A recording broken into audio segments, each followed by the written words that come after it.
Hi everyone. Thanks to Fife Contemporary for inviting me along, and thanks for the brilliant previous speakers. I realise as I'm sat there, I'm a little bit nervous about talking today,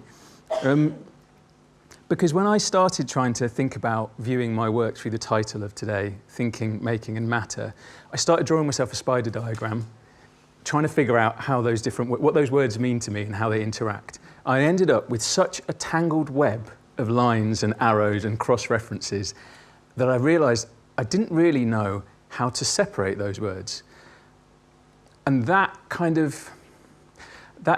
reminded me of some of the challenges that I feel about my relationship with clay, which is the material that I've worked with for a long time, 20 years. So I feel a bit treacherous because I'm going to sort of talk about my uncomfortable relationship with the material that I sort of call home, I suppose. And I've given this little talk a title, Speaking a Language and Wishing You Didn't. I saw a snipey, funny little article by Frankie Boyle. And this is a kind of a reference to a joke he made about Melania Trump, saying she's desperately trying to unlearn English so that she doesn't have to be able to understand what her husband is saying. And I thought, that rings a bell with my relationship to clay. So it's a sort of analogy about how sometimes I feel about this material and the joys of being, feeling fluent in my relationship with making and skills that I use, but also claustrophobic or slightly uncomfortable with the restrictions that might bring with it. So a little bit about my background. I studied wood, metal, ceramics and plastics, three-dimensional crafts, the course was called, at Brighton University, which my family mocked me for at the time, for sounding like one of those courses, one of those ones. It was basically a learn how to make things degree, and it was absolutely brilliant. And a few years later, I went and studied at Royal College of Art, another RCA graduate, on the ceramics and glass course. But the 3 years in between those two bits of study have ended up being the most important and influential to me. I worked here. This is a factory called Lamb's Terracotta and Faience, faience being glazed ceramics. I got really lucky and I got to work here. This is a company making architectural ceramics, large-scale ceramics for the restoration building industry. So we would be sent original blocks to copy, make replacements for. And the experience of working here still influences how I work and what I make. So not only the subject matter, I'm really interested in architecture, in the language of the built environment, the way that buildings and objects use decorative motifs or materials to create, to spur on a reaction from the viewer, from the user, to coin a word from earlier. Working at scale, honing my skills, 3 years of being paid to practice. It was really, really amazing. Once I'd been at the Royal College, I was working in North London, looking at the architectural decoration around me, the amazing architecture in the city that I was cycling through every day on the way to work, wanting to experiment with what happens to these kind of forms, the strangeness of the architectural decoration that I'd see around me when you bring it out of context, change the colour, bring it into a gallery, make it feel temporary, make it feel like it's on the way to being installed or being taken apart. This is a large slipcast piece, a bit taller than me. Another thing that happened here is I was working in a studio with a very small kiln. This is a practical consideration. So the kiln was about the size of a microwave on the inside, really little. So the largest elements of this sculpture were the absolute largest pieces that I could fit in the kiln, that they were then assembled afterwards. The idea of working with kits and multiples has ended up being really important for me, partly because it takes the pressure off. I'm not one of those people that can spend weeks or months on a sculpture and then put it in the kiln and live with the consequences, whether they're good or bad. I can't cope with it. It freezes me up and I end up not being able to take the risks or the experiments that can turn out to be so exciting and so valuable. So multiples allows you the opportunity for things to go wrong, which is brilliant for me. It also means working with kits, like this one as well, slip-cast branches. Kits, it means that there's some creativity left. The problem for me with working with clay, particularly when you're working on a big scale, is things take so long. Not necessarily to make them, but to have them sitting around in the studio drying, sitting around in the studio in a mould, sitting around once they've been fired and you're waiting to glaze them, that I can fall out of love with the work that I make. So having a kit that I don't assemble, I can't assemble until everything is fired and ready, means that there's some creativity, some sense of sort of surprise and discovery that's kept until the very last minute. Let's see. I really like the potential of different and contradictory reference points. I was really drawn to that in Jazz's work this morning. This is a piece of work called The Severed Head, and it's a couple of feet tall, maybe 2.5 feet tall. This was inspired by my morning jog around Glasgow, where I'm based, through Pollock Park, past the gateposts into this beautiful parkland, which have symbols from the family who owned the park, from their heraldic crest, one of which is the severed head of their enemy. And on top of the gatepost, looking quite cheerful, is a carved head on a platter, disemboweled, completely chopped off. And I loved the cheerfulness of it and the surrealness of it in a park that's full of people walking their dogs and kids playing. And I wondered what happens when you start trying to combine like a serious, monumental subject matter with references to other, much more throwaway things like Pac-Man. This is one of those pieces of work. Here's another head. This is the piece called Ancestor. So this is large press-molded ceramic pieces, trying to blur the line between what's, I suppose, figurative, a head, and what's a piece of architecture. This has vinyl, sticky back plastic, one of my favourite materials, on glazed ceramic. I really love the ability, when you have honed some skills, to be able to choose what references you make with the objects that you're creating. So for me, I love the world of mass-produced objects. I'm going to talk about IKEA later. And I love that I can make things to a similar kind of quality. So what I hope is that some of the objects I create sort of sit uneasily between obviously art objects and mass-produced everyday things that I know from my own experience can be very dear to me. I put this in because there are a few walls popped up when I was putting this show together. It's a basic piece of work, slip-cast tiles.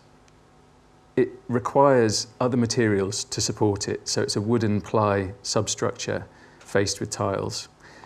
And it's this reliance on other materials that I think has grown and expanded in my own practice. And in part it comes from the degree I did, which introduced me to lots of different materials and kind of prompted the question constantly, why are you making it like this? Why are you making it with this?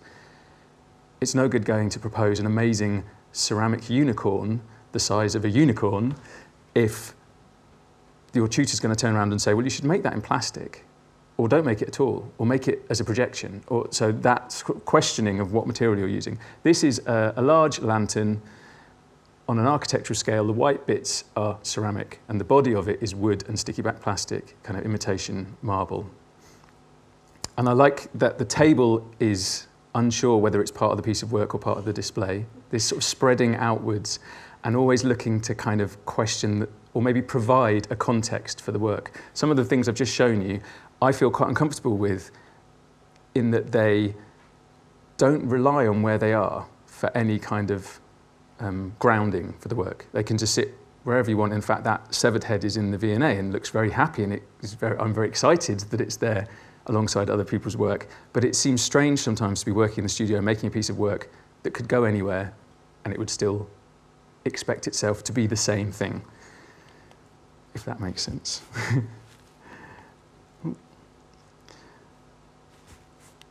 This is a piece of work from the Jerwood in 2012, thinking about fallen monuments, post-war reconstruction, And again, this idea of expanding the ceramics out into other materials. So suddenly the clay is starting to not be the focus, the sole focus for me.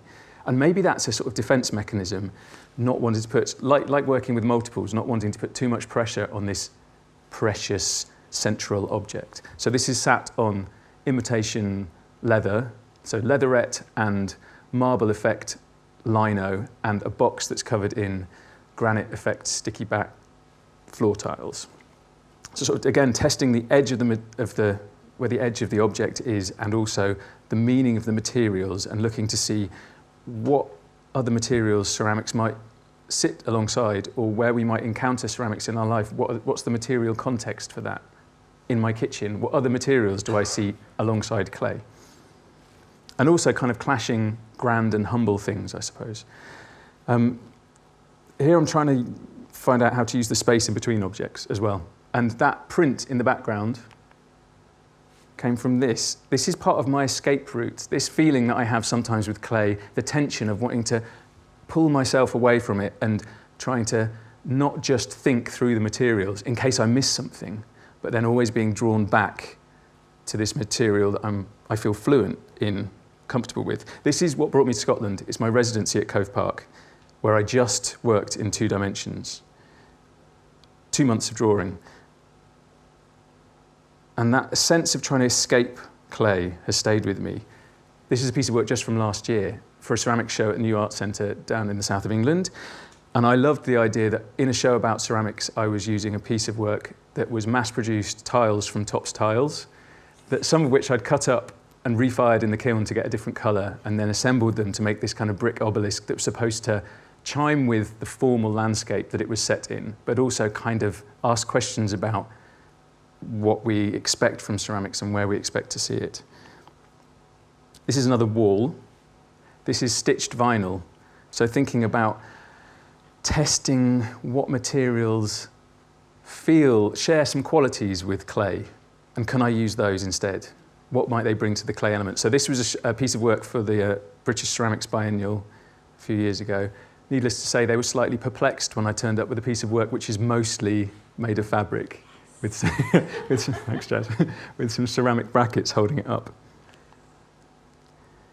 And recently, that feeling of looking to stretch the boundaries has included pieces of furniture, thinking about my love of IKEA and the fact that for most of my life, the aesthetic of mass-produced IKEA furniture, that's the objects that have been around me. I've rented flats almost my entire life, and that's the sort of furniture that's been provided for me. So this has got ceramic feet, but the rest of it is kitchen worktop and MDF. And this is an installation tramway in Glasgow, and these are plastic sewer pipes.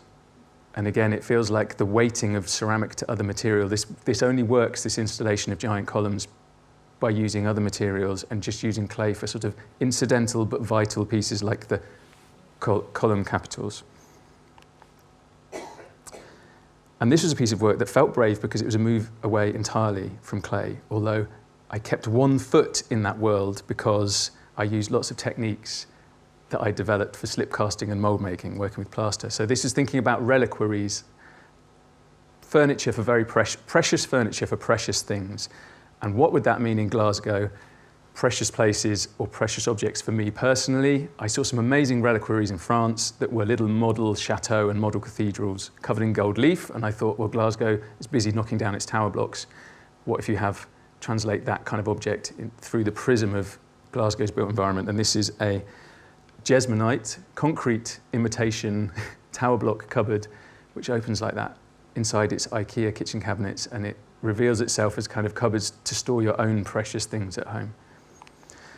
So alongside this, gradually edging myself away from purely ceramic practice, I've also been relying on sight and working in a sight-responsive way to add that sort of unexpected ingredient, or to prompt unexpected responses for me. So I'm discovering something new. So this is Chatsworth in Derbyshire, Northern England, very grand house. I was commissioned to the commission was, please make a table for the end of this corridor underneath a portrait of our son. And then they said, it doesn't have to be a table, it can just be something you sit things on. And then they said, you don't have to be able to put things on it. So the brief was a thing to go there. And needless to say, as soon as I made them a thing to go there, they moved it somewhere else. So this was in response, I used the house as a kind of scrapbook. So this is drawing textures from the outside of the building, colours from the painting that's just out of sight above it, material references from other objects around the house, a sense of things on the move. As I was talking over lunch to Liz about the idea that this is a house, it's still owned by a family and they can move things around at will, on a whim, and they do all the time. So everything's swirling around in this house. And also something that's kind of gruesome. I mean, it's a house that's a monument to wealth and it goes out of its way to make sure you're intimidated. And that's sometimes a bit gruesome, so maybe this is too. This is a piece of work at the V&A where I was artist in residence. I found it really difficult being artist in residence at the V&A. If anyone's ever seen the residency studio, it's the 6th floor, the ceramics gallery. There's essentially a giant human fish tank in one corner of the gallery.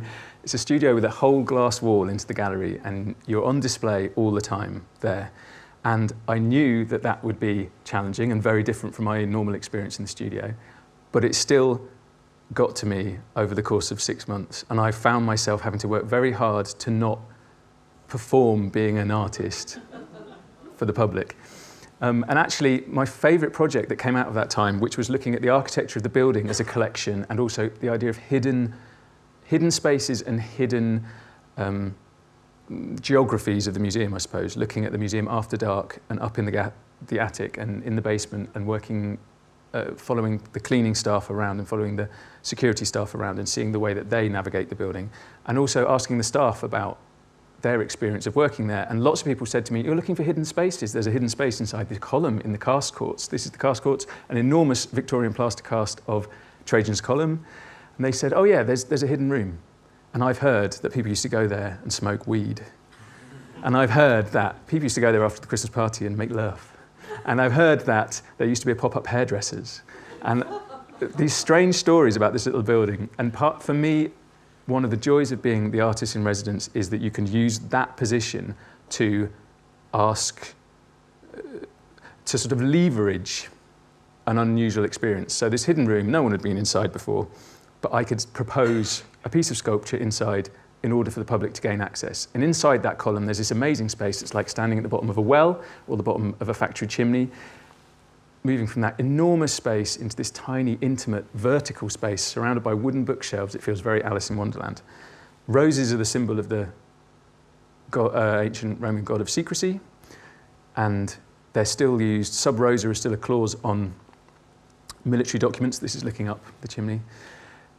Sub rosa is still used on military documents to mean secrecy, confidentiality, references to the rose of the god of secrecy, but there's also the root of sealing roses. So I like the idea of playing with that form in a kind of monumental scale that reflected the objects in the room outside. We had 3,000 visitors during London Design Week, which was really exciting. 3,000 visitors that got to see a space that hopefully wasn't overpowered by the work, and the work felt kind of incidental. So the experience of the space and stepping through the door was the main aim of this piece of work. This is a more recent project. This is Hospital Field in Arbroath, some of you might know.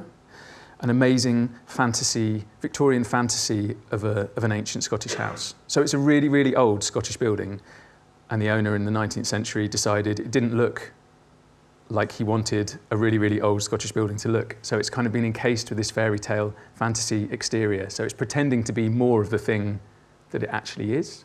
And I really liked that strangeness. It was also the setting for a Scott book called The Antiquary, where he describes this group of buildings before they were given a makeover as looking like a village that was caught mid-dance and turned to stone. So a sort of real jumbled mass of buildings. This is the fernery, built as a fake ruin. So taking those kind of cues from the building, this was one of the interventions I made, which is a fake wall, which was originally meant to be using ceramic, but actually ended up using bathroom tiles, the plastic panel that you get in particularly like hotel bathrooms. So I love this really cheap material that's doing the same thing as this really grand building, pretending to be something more dramatic and romantic than it is. And hopefully, this was the entrance hall and it covered the original wooden paneling, and hopefully it set up a sense of slight slight unnerving disbelief that you could then take with you around the rest of the building and start to question it. And this is a piece called The Dancing Stones that was down the drive. Hopefully looked a little bit like it had been photoshopped in, but in real life. So from one side, it's this dramatic, romantic arch of stones, and from the other side is kind of like that sense of anticlimax that you get walking through a fairground ride entrance or something like that. And again, not working with ceramics, but working, particularly the wall previously, working in a very similar way in modules, planning it, designing it, implementing it. Final project is this. This is Egg. This is one of the few projects I've had a chance to do which doesn't involve clay and doesn't involve architecture, which is exciting and sort of unnerving. So this is part of the Bothy project. These artists designed and built bothies dotted around Scotland. And I was commissioned with Ginny Hutchinson, who's an amazing metal worker, to make a cooking pot for this spot. And this is our response. While we were there for a week, we found 2 rocks on the beach that symbolised our brains, thinking hard about what to do. And we really wanted to use the quality, particularly of my brain on the right-hand side, and introduce that into a cast iron cooking pot that had, you could use anywhere. It doesn't have to be in that bothy, but that it would have some quality of the wildness of the landscape. And lo and behold, there's no escape from the skills that I've learned over the years. This was made in plaster, just like I'd make a model for a slip cast object. And here's the plaster model ready to go to the foundry. And we used the texture of the rock to form the basis of the texture for the outside of this pot. Although what we discovered in the process is that making a sort of drawing, an interpretation of a cartoon interpretation of that texture actually worked better than using literally the rock to create a texture. So finally, free of clay, except I'm really not. But, this is the big but, that I always come back to this material because it forms the lens through which I see all these other projects. And I get deep satisfaction and a deep sense of connection and pride when I'm working with clay. It's kind of delicious to me. So this is just some wet things out of a mould in my studio last year. Nothing is as satisfying as opening the kiln on a glaze firing for the first time and seeing material that's never existed before and being the first person to touch it. And I just wonder, sort of in closing, whether the same thing that drove me to get good at a skill, the kind of challenge of trying to master something, is the same thing that drives me away from something when I feel like I've got quite good at it. And that tension, because it exists in the same root form, I want to kind of beat the material, and then when I feel like I've beaten it, there's no challenge. But it's the material that now I kind of can't let go of. So it's always there, that tension at the heart of me. Thank you very much.